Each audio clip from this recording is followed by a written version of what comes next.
हजारीबाग झारखंड का वो लड़का जो अपने उस छोटे से शहर में बैठ के अजय देवगन की फिल्म जिगर, फूल और कांटे ये सब देख के बड़ा हुआ है। जी जी बिल्कुल। आज उसके साथ जब वो रेड और रेड 2 जैसी सफल फिल्में बना रहा है, वो कैसा महसूस करता है? थोड़ा अनरियल सा है। मुझे स्कूल से लीव नहीं मिली और मैं इतना रोया कि मेरे दादा दादी को समझ में नहीं आया क्या करें अब इनके साथ। तो वो मुझे लेकर गए थे फिल्म दिखाने प्रेम रोग। एक बार आप खलनायक देखने गए हुए थे। बिल्कुल। पहले दिन तो टिकट मिली ही नहीं, मतलब आपको टिकट मिल गई तो ऐसा लगता था कि आपको 12th में 80% आ गया हो। कि जब ये सब फिल्म्स वगैरह चल रही थी और आज की जो आपकी एक फिल्म मेकिंग है, ये वॉइस आपकी कैसे क्रिएट हुई सर? कहानी को हमें कहीं ना कहीं एंटरटेनिंग बनाना पड़ता है। नो वन किल जैसी का भी देख लें तो उसमें भी ह्यूमरस मोमेंट है। Excuse me, what did you से? वहाँ होते ना तो गांव फटके हाथ में आ जाती। अगर आप रेड देख लें, बहुत लंबा खेलोगे गिरधारी, क्योंकि तुम में चाटने की कला है। घनचक्कर एक ऐसी फिल्म है ना कि फिल्म के गाने जो है ना मजेदार थे। अमित त्रिवेदी साहब का म्यूजिक था। उसी एल्बम में आपने अल्ताफ राजा से भी एक गाना गवा लिया। ये कैसा कॉम्बो हुआ कि अमित त्रिवेदी विद तुम तो ठहरे परदेसी वाले Altaf Raja, that too in Rajkumar Gupta film? वो बहुत ही इंटरेस्टिंग। अब हुआ क्या कि मीम वर्ल्ड में चलता है कि राजकुमार गुप्ता वो हैं जो अर्जुन कपूर से भी एक्टिंग करवा लेते हैं। मेरी फिल्मोग्राफी में वही फिल्म है जो चली नहीं। आपने कम फिल्में बनाई लेकिन आपने अच्छी फिल्में बनाई। मैं गलत हो सकता हूँ लेकिन मुझे ऐसा लगता है ना कि आपको शायद इंडस्ट्री उतनी सीरियस नहीं लेती है। कि आपने रेड 2 जैसी सुपर हिट फिल्म बनाई, देश के जो जाने माने क्रिटिक्स हैं जब ये राउंड टेबल करते हैं, इन सब प्लेटफॉर्म से आप गायब दिखते हो सर।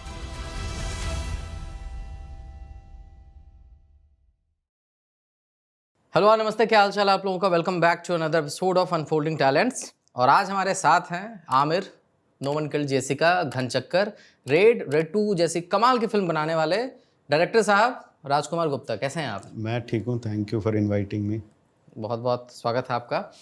मेरे को ये बताइए कि हजारीबाग झारखंड का वो लड़का जो अपने उस छोटे से शहर में बैठ के कभी अजय देवगन की फिल्म जिगर, फूल और कांटे ये सब देख के बड़ा हुआ है। जी जी बिल्कुल। आज उसके साथ जब वो रेड और रेड 2 जैसी सफल फिल्में बना रहा है, वो कैसा महसूस करता है? बड़ा अनरियल सा लगता है। जब हम लोग बचपन में जब बड़े हो रहे होते हैं तो फिल्में देख रहे हैं तो कभी ऐसा सोचते नहीं कि पहले तो फिल्मों में जाना है, क्योंकि बचपन से तो हमेशा अगर आप छोटे शहर से आ रहे हो, हजारीबाग जैसे शहर से, तो पढ़ाई का ही माहौल होता है। अगर मेरे फादर बैंकर थे तो ऐसा था कि मैं भी बैंकर ही बनूंगा, जो होता है अगर किसी के डॉक्टर हों, इंजीनियर हों। तो कभी सोचा नहीं था। लेकिन बहुत बार सोचता हूँ अभी भी। जब कभी अकेले में बैठता हूँ तो ये बात ज़रूर जहन में आती है कि कहाँ मतलब फिल्म देखते थे और अभी फिल्म बनाने का मौका मिल रहा है। और मेरा सौभाग्य है कि मुझे मैंने जो देखा या जो एक एंटरटेनमेंट के तौर पे फिल्में देखता था, और आज वही काम करने का मुझे मौका मिल रहा है और उन लोगों के साथ, स्पेशली अजय सर के साथ काम करने का मौका मिला, तो थोड़ा अनरियल सा है पर रियली है। तो काफ़ी अलग फीलिंग है। ओके। चूँकि आप भी अनडिवाइडेड बिहार में ही आपका जन्म हुआ है, जो बिहार में जो हजारीबाग है, और हजारीबाग से थोड़ा आगे जाके एक जगह है जहाँ जिसका नाम है बोकारो। जी। अब बोकारो से हमारा आपका रिलेशन ऐसा है कि आपने भी 10th के बाद वहाँ पे जाके पढ़ाई की और मैंने भी 10th के बाद जाके पढ़ाई की। वो बात अलग है कि भाई साहब डीपीएस से पढ़े हैं और हम लोग पेंटिकॉस्टल और वो मतलब तीसरे चौथे नंबर पे आता है। पढ़ाई तो पढ़ाई है। राइट। और मैं इस बात का जिक्र इसीलिए भी कर रहा हूँ ना, क्योंकि जब बोकारो का जिक्र होता है ना तो हम लोगों को याद है कि वहाँ पे एक चाय बहुत फेमस थी जी। नया मोड़ की जो चाय, वो जली हुई चाय होती थी। तो एक चाय यहाँ पे भी आपके लिए आए, इसको टेस्ट करके देखिए कि क्या है। बिल्कुल, तो बिल्कुल। बोकारो वाली बात है कि नहीं है इसमें?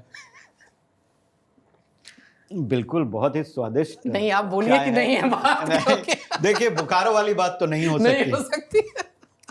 वो उस चाय की दुकान की बात तो नहीं हो सकती, क्योंकि वो हमारे यूथ से, हमारे 10वें 11वें 12वें हाँ, उस समय से वो मेमोरी है, उस मेमोरी को तो कभी रिप्लेस नहीं कर सकते। चाहे कहीं पे भी चाय पी ली जाए, उस जगह की चाय को कभी कोई रिप्लेस नहीं कर सकता। ओके।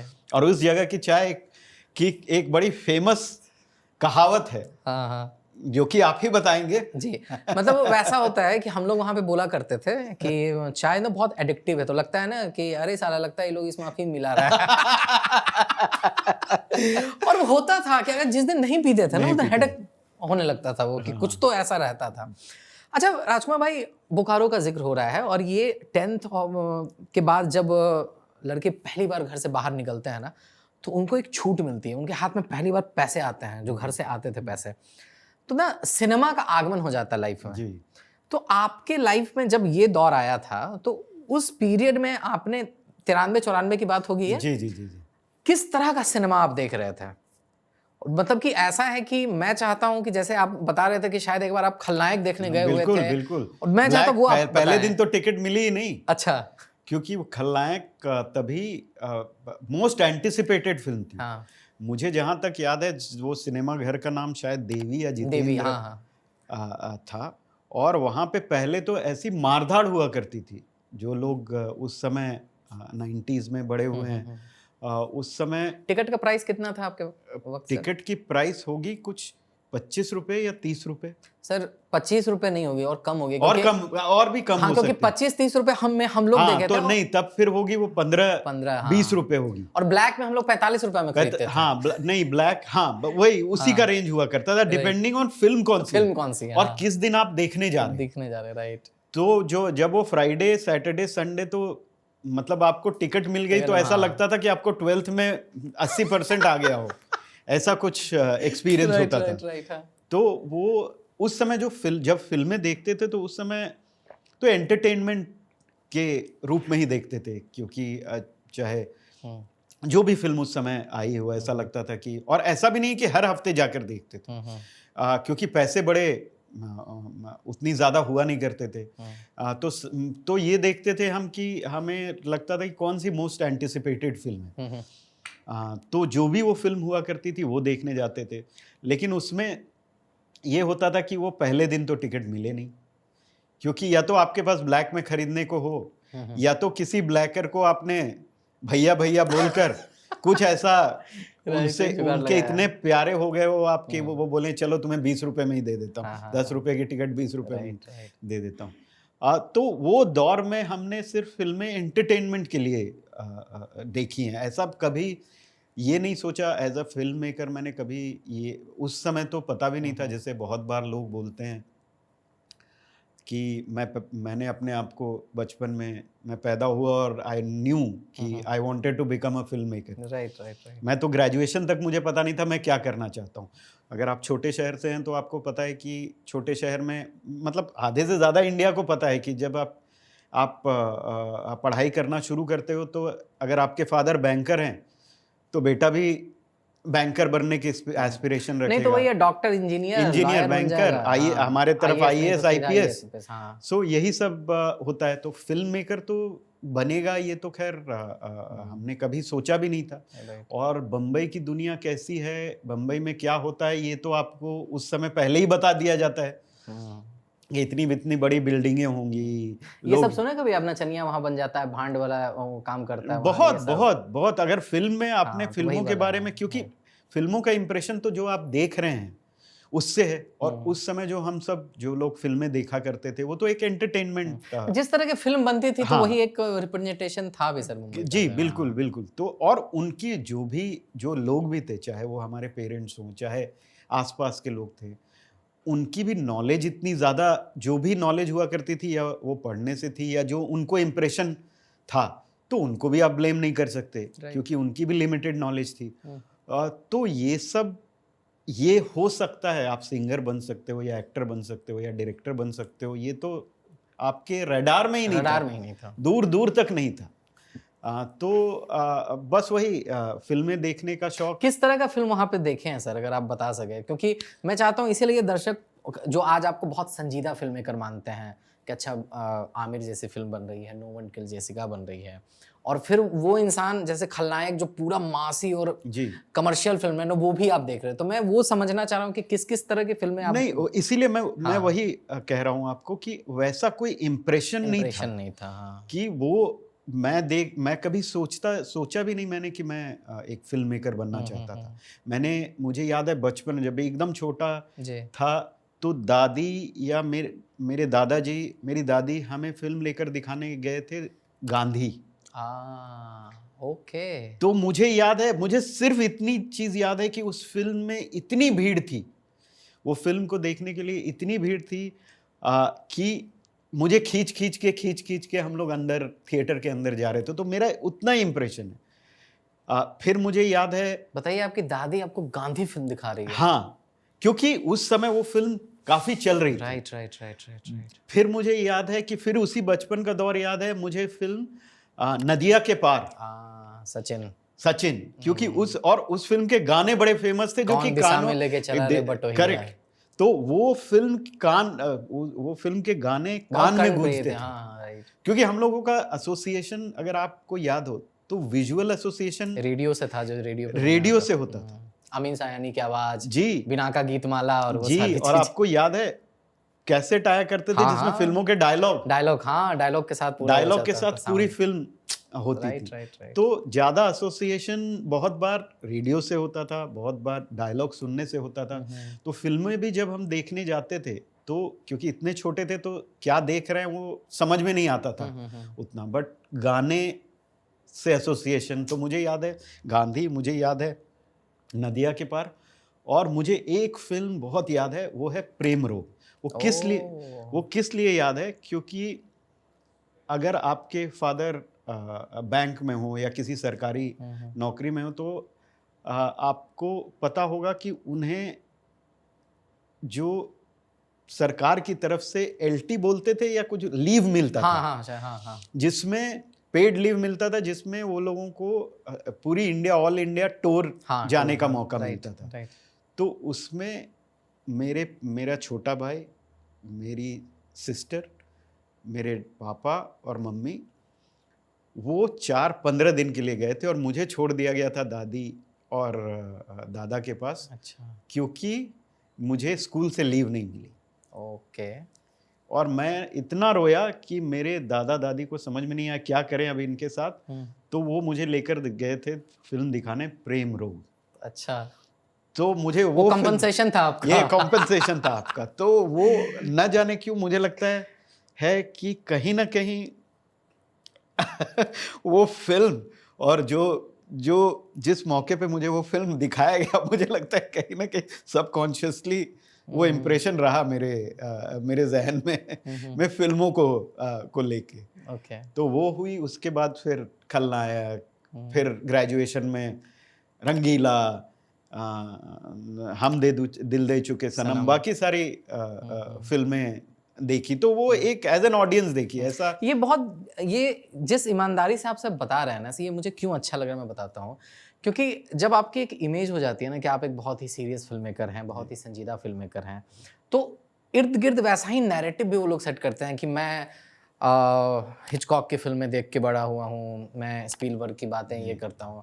ये जो मास, हम हिंदुस्तान के लिए सिनेमा बना रहे हैं, और अगर हम उन सिनेमा को, उन फिल्मों को अप्रिशिएट नहीं करेंगे जो देख के हम बड़े हुए हैं, तो फिर आप किस ऑडियंस को कैटर कर रहे हो? जी बिल्कुल बिल्कुल। तो सर मेरे को ये बताइए कि जब ये सब फिल्म्स वगैरह चल रही थी और आज की जो आपकी एक फिल्म मेकिंग है, ये वॉइस आपकी कैसे क्रिएट हुई सर? ये वॉइस आई थिंक कहीं ना कहीं एज एन ऑडियंस, अगर आप मेरी फिल्में भी देखें तो वो फिल्में लगती हैं कि एक, चाहे इंटेलेक्चुअली आप बोल लो, चाहे सीरियस बोल लो, चाहे एक मुद्दे की बात बोल लो, बट वो ऑडियंस से कनेक्ट करती है। चाहे वो आमिर देख ले, चाहे नो वन किल जेसिका देख ले, चाहे रेड देख ले, चाहे घनचक्कर देख ले, चाहे कोई भी फिल्म देख ले, वो कनेक्ट कर जाती है। बिल्कुल। तो कहीं ना कहीं वो जो फॉर्म है फिल्म मेकिंग का, कि एक कहानी आप कहना चाहते हैं और उस कहानी सब्जेक्ट के दायरे में रहकर उस कहानी को हमें कहीं ना कहीं एंटरटेनिंग बनाना पड़ता है, कहीं ना कहीं एंगेजिंग बनाना पड़ता है। अगर आप देखें नो वन किल जेसिका भी देख लें तो उसमें भी ह्यूमरस मोमेंट है। अगर आप रेड देख लें तो कितने सारे ह्यूमरस मोमेंट हैं उसमें। रेड 2 देख लें उसमें है, घनचक्कर देख लें उसमें है। अच्छा, घनचक्कर एक ऐसी फिल्म है ना कि उसको डार्क कॉमेडी वाला जी। मतलब हम लोग कह सकते हैं कि ये थोड़ा हाँ। इस जोन में था। फिल्म मतलब जब आई थी तब शायद उतनी नहीं चली थी, जी जी लेकिन बाद में उसको सैटेलाइट पे और यूट्यूब पे और ओटीटी पे लोगों ने देखा। जी।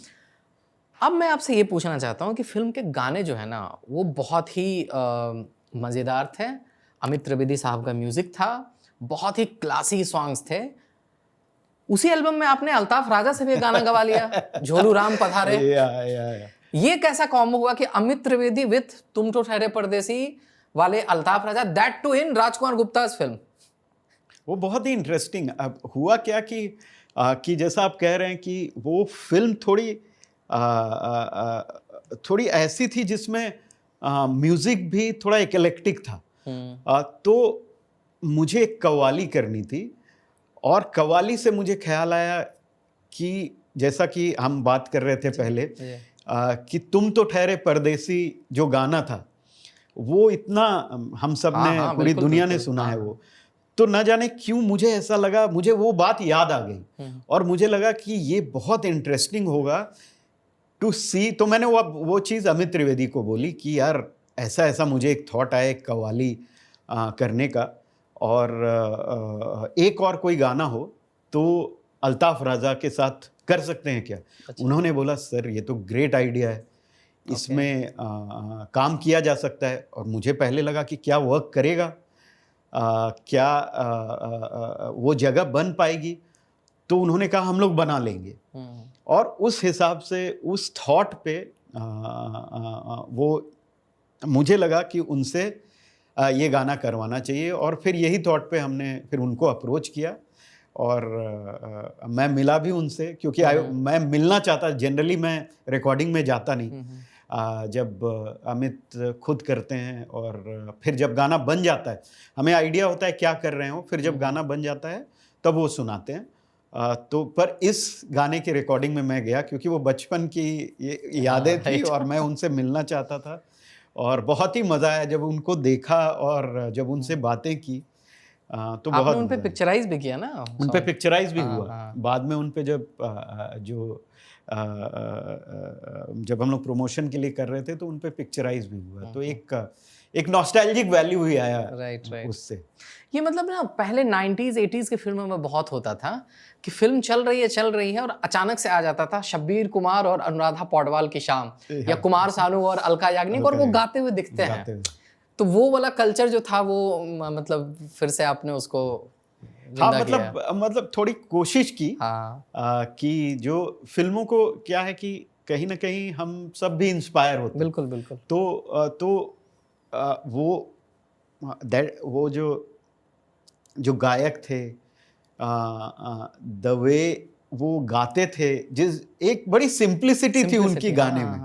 जो उनके वीडियोस में थे, अगर आपको याद हो तो बड़े सिंपल हुआ करते थे। जा बेवफा जा, मैं प्यार नहीं करना, आवारा हवा का झोंका हूँ, और ये सब। हाँ, तो बड़े सिंपल हुआ करते थे।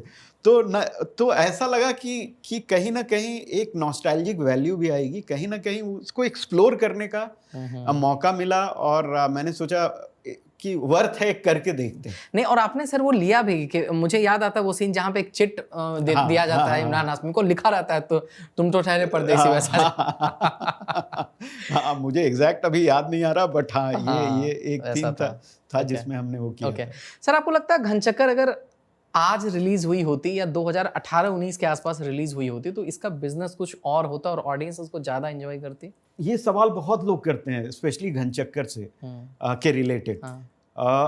मुझे ये लगता है कि जब ये फिल्म रिलीज हुई थी तो ये बहुत ही मिक्स्ड रिएक्शन थे इस फिल्म की। इस फिल्म ने ठीक ठाक बिजनेस किए थे, मतलब लोगों को ऐसा लगता है कि फिल्म फ्लॉप थी, पर फिल्म फ्लॉप नहीं थी।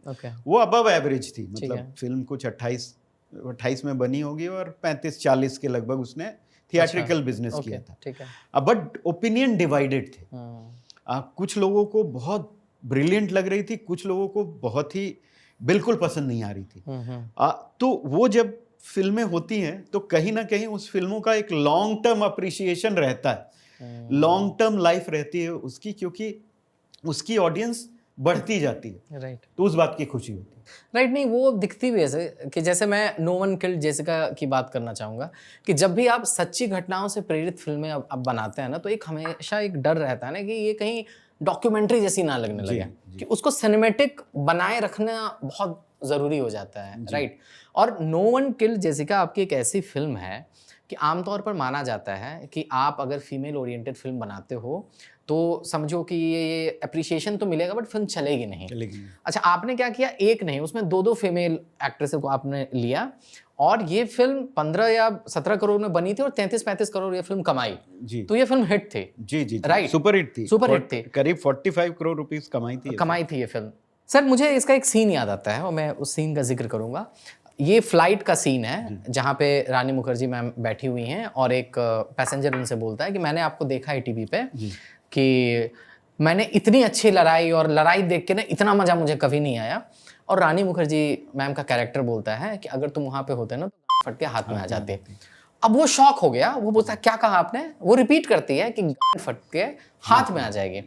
अच्छा, मैं अब आपसे ये पूछना चाहता हूँ सर कि जिस दौर में ये फिल्म बन रही थी इस तरह के डायलॉग पर्दे पे नहीं सुनाई देते थे जी। या तो बीप कर दिया जाता था, बहुत सारी चीज। आपने उस पार्ट को रखा, उसका इम्पैक्ट हुआ, वो जबरदस्ती का ठूसा हुआ नहीं लगता है। मैं आपसे ये जानना चाहता हूँ कि रानी मुखर्जी मैम को जब आपने पहली बार सुनाया उनका क्या रिएक्शन था और उस पर क्या कुछ डिस्कशन था कि इसको रखना है नहीं रखना है, कैसे इसको ऑडियंस रिसीव करेगी, मतलब क्या था सर वो? देखिए, पहले तो इसकी जो एक सेंसिटिविटी अटैच थी उस डायलॉग से। देखिए, डायलॉग जैसा आप जानते हैं वो एक बहुत ही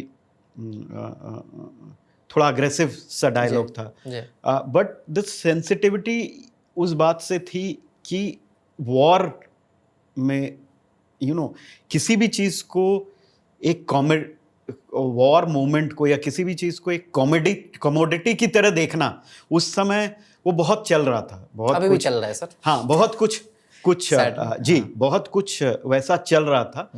तो कहीं ना कहीं वो वहाँ से निकल कर आया था और उसी चीज़ को दर्शाने की उसमें जो एक मोमेंट था वो क्रिएट करने की कोशिश थी और यही डिस्कशन हुआ। और क्योंकि जिस तरह से इंट्रोडक्शन था और जिस तरीके से वो कैरेक्टर कहाँ से वो आ रही थी, अगर आपको याद हो तो कारगिल वॉर से। जी।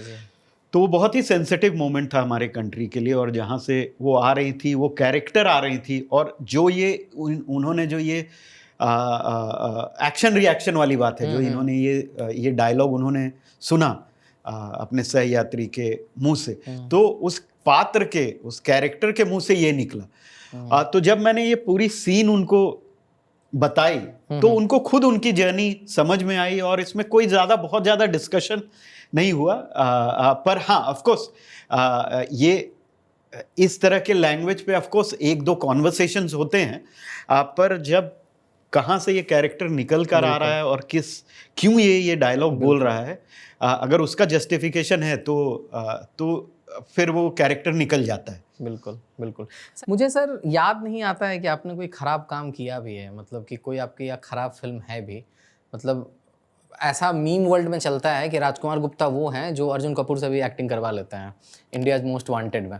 और अर्जुन कपूर की भी जो एक इमेज है कि एक अलग बैगेज लेके वो इंसान चलता है, बट उन्होंने भी कुछ अच्छा काम किया है। जैसे इशक जादे में काम उनका अच्छा लगा, फाइंडिंग फैनी करके एक फिल्म है उसमें अच्छा है, संदीप पिंकी फरार में बहुत अच्छी एक्टिंग की है, और इंडियाज मोस्ट वांटेड आपकी जो फिल्म है ना उसमें भी उन्होंने, मतलब कि उनका एक्टिंग, वो जो पैकेजिंग है ना वो बहुत कमाल का है। लेकिन उस फिल्म की चर्चा बहुत कम होती है सर। मतलब आपकी फिल्मोग्राफी में जी बिल्कुल वो चर्चा ही नहीं होता है। मेरी फिल्मोग्राफी में वही फिल्म है जो चली नहीं। मतलब अगर मेरी फिल्म, मैंने 6 फिल्में, कम ही फिल्में की हैं, 6 फिल्में, जो फिल्म फ्लॉप है वो फिल्म है इंडियाज मोस्ट वांटेड, क्योंकि वो फिल्म चली नहीं है तो लोगों ने देखी नहीं है। तो क्योंकि वो देखने नहीं गए तो फ्लॉप हो गई। मुझे याद आता है सर, इसमें आपने पटना के गोलघर में जाके शूट किया था शायद। बिल्कुल बिल्कुल बिल्कुल बिल्कुल। मेरा वो है कि मैं कोशिश करता हूँ, नेपाल में भी किया, नेपाल किया था। हाँ। मैं कोशिश करता हूँ कि मोस्टली अगर पॉसिबल हो तो मैं रियल लोकेशन में शूट करने की कोशिश करता हूँ। तो चाहे आप अगर आमिर देखें, नो वन किल जेसिका देखें, घनचक्कर देखें, मोस्टली घर के में का सेट बना था। इंडियाज मोस्ट वांटेड देखें, रेड देखें, फर्स्ट पार्ट देखें, रेड 2 देखें।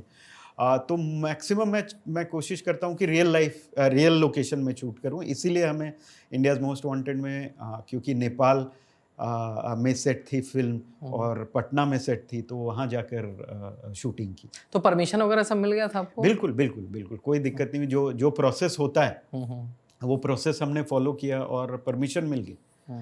सर मैं ये इसीलिए भी पूछ रहा हूँ ना, क्योंकि बिहार को लेके जो एक इमेज जो बनाया गया ना कि बिहार में फिल्मों की शूटिंग होनी बंद हो गई थी। अब तो हालांकि बहुत प्रमोशन के लिए पुष्पा 2 का प्रमोशन वहीं होता है। जी। सब लोग वहाँ पे जाते ही हैं। आपको कुछ ऐसी उनकी पॉलिसी भी है, फिल्म हाँ, पॉलिसी भी तो भी आई गई है। आपको सर, क्योंकि आपने बहुत पहले किया था, जिस समय इतना ये कूल नहीं हुआ था कि वहाँ पे जाके शूट करना है, आपको किसी तरह की कोई दिक्कतें हुई वहाँ के क्राउड से या कुछ और तरह की परेशानी जिस तरह की बात होती है? नहीं, बिल्कुल नहीं। मैंने तो काफ़ी 5-10 दिन वहाँ शूट किया। बहुत ही लोग काफ़ी हेल्पफुल थे, चाहे वो एडमिनिस्ट्रेशन हो, चाहे वो लोकल लोग हों। अब देखिए, उत्सुक तो कहीं पे भी आप शूट करेंगे तो लोग जो हैं वो तो उत्सुक होते ही हैं। अगर एक्टर्स आ रहे हैं तो वो देखने के लिए कहीं पे भी भीड़ लगती है, चाहे यहाँ पे हो, चाहे यहाँ हो, बम्बई में हो, दिल्ली में हो, कोई भी जगह पे हो। तो उस उत्सुकता को आप ऐसा मैं नहीं कहूँगा कि ऐसा डिस्टर्बेंस की तरह हो। पर मुझे ये लगता है कि जब आप छोटे शहर में भी शूट करने जाते हो तो लोग ज़्यादा हेल्पफुल होते हैं। हाँ। मुझे ये मेरा पर्सनल एक्सपीरियंस है। और वैसा ही पटना में भी हुआ, चाहे वो गोलघर हो, आप बहुत जगह आप जहाँ संडे शूट नहीं कर सकते, वो इतने हेल्पफुल थे कि उन्होंने क्योंकि सरकारी किसी भी जगह आप शूट करने जाएं, अगर सरकारी लोकेशन है तो वहाँ सरकारी अधिकारी को संडे को सैटरडे संडे छुट्टी होती है, तो फिर भी वो इतने उत्सुक थे और इतना हेल्प किया उन्होंने कि उन्होंने आकर संडे को भी शूटिंग करवाई। तो मुझे तो कोई प्रॉब्लम नहीं हुई। मुझे नहीं लगता, अभी तो बहुत सारी वेब सीरीज भी शूट होती है, बहुत सारा हो ही रहा तो है शूटिंग के लिए अब उस समय भी मुझे प्रॉब्लम नहीं हुआ। और मुझे लगता है कि अब जैसा कि आप भी जानते हैं कि अब तो और लोग शूट कर रहे हैं। और शूट होना भी चाहिए, बहुत ही बेहतरीन जगह है। जी बिल्कुल। और अच्छा राजकुमार सर, मैं आपसे ये पूछना चाहता हूँ कि आपने कम फिल्में बनाई लेकिन आपने अच्छी फिल्में बनाई। फिल्मों का सफल होना नहीं होना वो आपके हाथ में नहीं है। मैं गलत हो सकता हूँ, लेकिन मुझे ऐसा लगता है ना कि आपको शायद इंडस्ट्री उतनी सीरियस नहीं लेती है। मैं बताता हूँ क्यों। कि देश के जो जाने माने क्रिटिक्स हैं, जब ये राउंड टेबल करते हैं, जब किसी फिल्म के अराउंड ये लोगों को इनवाइट करते हैं, इन सब प्लेटफॉर्म से आप गायब दिखते हो सर। कि आपने रेड 2 जैसी सुपर हिट फिल्म बनाई, फिर भी आप, मैं नाम नहीं लूँगा, बट उनके चैनल पे आप नहीं दिखते हो सर। आपने घनचक्कर बनाई, 10 साल 5 साल इस तरह के सेलिब्रेशंस होते हैं बहुत सारे फिल्मों के, उसमें आप कहीं नहीं दिखते हो। इससे कभी कोफ्त होती है सर आपको? नहीं, बिल्कुल नहीं। बट ऐसा है कि नहीं है? ऐसा है? देखिए, मैं इस बारे में मुझे नहीं पता। मुझे जहाँ तक मुझे लगता है कि मैं लकी हूँ कि मुझे फिल्में बनाने का मौका मिल रहा है। मैं लकी हूँ, मुझे कहानी कहने का मौका मिल रहा है। आपकी बात में सच्चाई हो सकती, क्योंकि आप ये मैं नहीं बता सकता, ये जो ऑब्जर्वर है वो बता सकते हैं। लेकिन मैं मतलब अगर मैं 6 फिल्मों में 5 फिल्में मेरी अच्छी हैं, मेरे लिए तो 6 फिल्में अच्छी हैं। पर ये कहना मुझे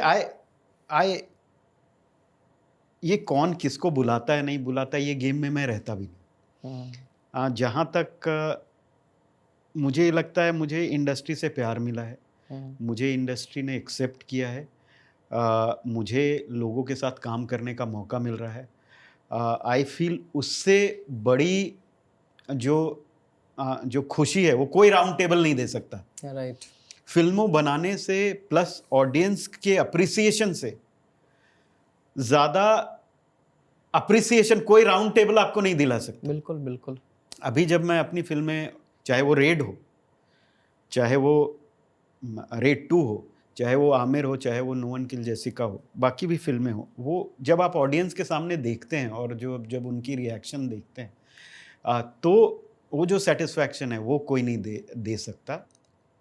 एक न्यूज़ आई थी कि राजकुमार गुप्ता साहब हो सकता है कि सलमान खान साहब के साथ काम करें। अब ये न्यूज़ ऐसी थी कि मैं सलमान खान साहब का प्रशंसक रहा हूँ, मैंने उनकी फिल्में देखी हैं, देख के मैं बड़ा हुआ हूँ, चाहे वो तेरे नाम हो या बंधन हो, बजरंगी भाईजान, सुल्तान। फिर जब उनकी फिल्में नहीं चलती है या तरह तरह की जब बातें लिखी जाती है तो फिर कहीं ये भी एक चर्चा का विषय बनता है कि शायद उनको अच्छे निर्देशकों के साथ काम करने की ज़रूरत है। उसी में एक न्यूज़ आता है कि अच्छा राजकुमार गुप्ता के साथ वो काम करने वाले हैं, शायद रविंद्र कौशिक के बायोपिक पे कुछ काम होने वाला था और फिर किसी कारणवश वो प्रोजेक्ट नहीं बनता है। जी जी जी। राइट। मैं ये नहीं पूछना चाहता हूँ क्योंकि आपने बोला है कि उसके राइट थे, वो एक्सपायर हो गए, दिस दैट हो गया। क्या इस तरह के कहानी में जब आप सुपरस्टार को आप इमेजिन करते हो तो और भी बहुत सारे ऐसे फैक्टर्स होते हैं जो कहीं ना कहीं बीच में हिंड्रेंस पैदा करते हैं, आपको लगता है ऐसा?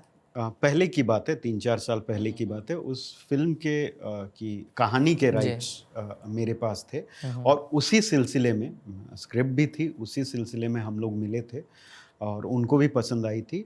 लेकिन जब तक हम सब जब तक ये फाइनलाइज कर पाते तब तक मेरे पास वो कहानी के राइट्स जो थे वो एक्सपायर हो गए थे और उसके बाद फिर मैंने वो राइट्स रिन्यू नहीं किए। तो बात वहीं ख़त्म हो गई और उसके बाद फिर उस विषय को लेके और या किसी और सब्जेक्ट को लेकर चर्चा नहीं हुई, सिर्फ उसी सब्जेक्ट को लेकर चर्चा हुई थी और वो हमारी चर्चा स्क्रिप्ट तक ही, स्क्रिप्ट और उस सब्जेक्ट तक सीमित थी। नेक्स्ट अभी आप क्या कर रहे हैं सर? कुछ है जिस पर अभी आप बात कर सकते हो कि क्या आने वाला है? फिर स्क्रिप्ट्स हैं, आइडियाज़ हैं, वो हैं, पर क्या करना है वो अभी तक डिसाइड नहीं हुआ है। कर नहीं पाया हूँ, पर हैं, मतलब बहुत सारे थॉट्स हैं, बहुत सारे आइडियाज़ हैं और कोशिश करूँगा कि जल्दी नहीं सर, जल्दी बनाएं सर, और इसी तरह जो आप अच्छी फिल्में बना रहे हैं सर, ये बनाते रहे। आपको बहुत बहुत शुभकामनाएं हैं सर, बहुत बहुत बधाई है सर आपको रेड 2 के लिए। थैंक यू, आई होप आपको अच्छा लगा हो बात करके सर। जी जी जी, बिल्कुल बिल्कुल बिल्कुल, थैंक यू हमें मुझे बुलाने के लिए और इस कॉन्वर्सेशन के लिए। यादें भी ताज़ा हो गई, वो चाय वाली बात भी इतने सालों बाद याद आ गई। जी जी, बहुत बहुत धन्यवाद। Thank you thank you thank you. Hi, अगर आपको ये पॉडकास्ट अच्छा लगा हो तो डिजिटल कमेंट्री सब्सक्राइब करें।